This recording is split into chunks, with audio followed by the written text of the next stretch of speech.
แต่มันใช้เวลา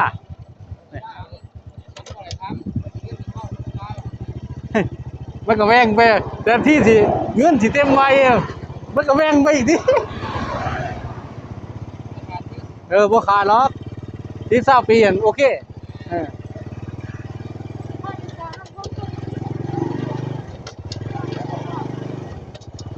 เอ๊ะ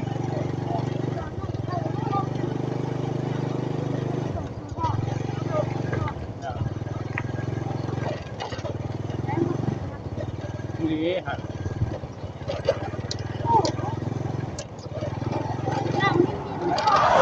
จะเอาเย็นทำไรเย็นมีวัด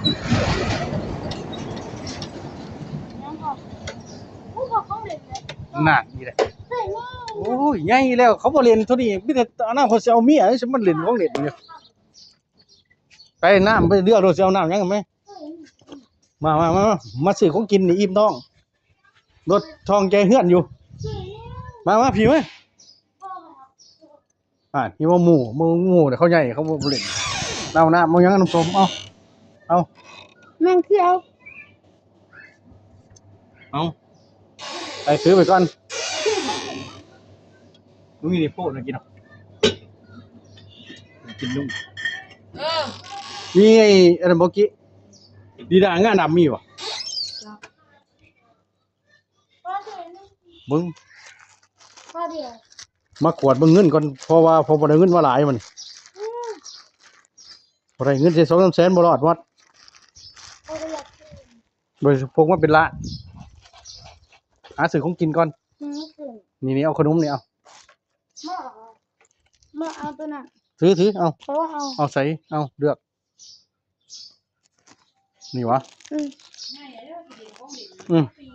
เดี๋ยวหันวะยังอีก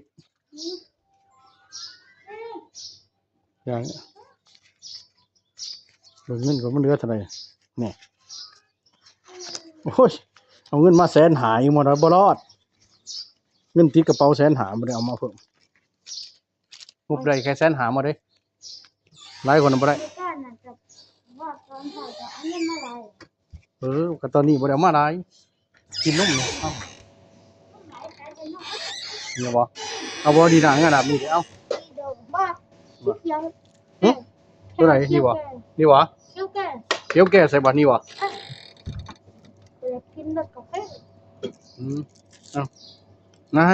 กินเงินก่อนเอาว่าง40เท่าไหร่ตัวนี้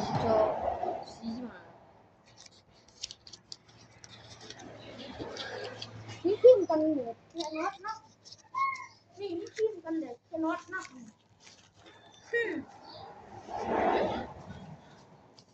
พิมพ์กันเหลือแค่น็อตก็ได้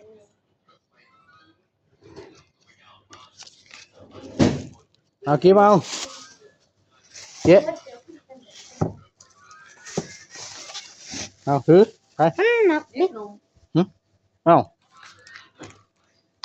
เอาไปว่ายิบเบิดโอ้มันอีกซื้อหน่อยเบิด40 หาเองปกติบ่ต่ำแสนเนาะมื้อหน้าก่อนโอ้ยเลยดอกให้เขาเฮ็ดเดี๋ยวนี้ไปเบิ่งกันมันจะได้มาเอารถป้าเฮ็ดอันนั้นน้ำต่อถังรถน้ำแล้วสิเมื่อยามพอเฒ่าของเก่าก่อนปักก็สิไปเบิ่งสถานที่ก่อนนะว่ามันจังไหนหาขายเครื่องแหน่ไปซื้อหน้าตัวเองนี่ไปซื้อหน้ามุ่นเมียเก่าเมียเราเสียไปแล้วหน้านี่ดิบนน้ำทึนซื้อมา400ต้องคิดป้าเขาใส่หมวกกินน้ำสักแล้วบ่ไรเขาก็เลยเจ็บกดโมเดลหน้าว่าซื้อหน้างูเพื่อนเนี่ยแต่หน้ามันเสียดายมันติดทางดีมันเป็นแบบทางซื้อน้ำนมเมียก็ป่าเนี่ยมันทางคลองสัมปทานพากลางเลยนะ มันก็บ่ไกลกับประทึนเท่าไหร่จำแนมเห็นโอ้แม่นเนี่ยหน้ามัน2 ตาปลายอยู่นี่400มาไทยพื้นเขาก็เอาเนี่ยแต่ว่าถ้าขายพื้นก็หา600พุ่นแหล้วหมายถึงว่าใส่ยาวนานเนาะ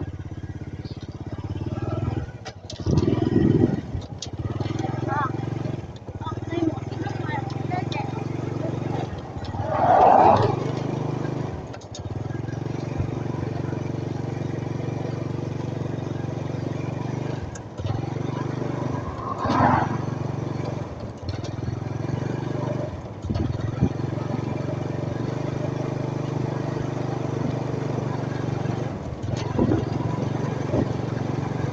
ตัวแดงนะเส้นทางหมายเลข13ดาวใต้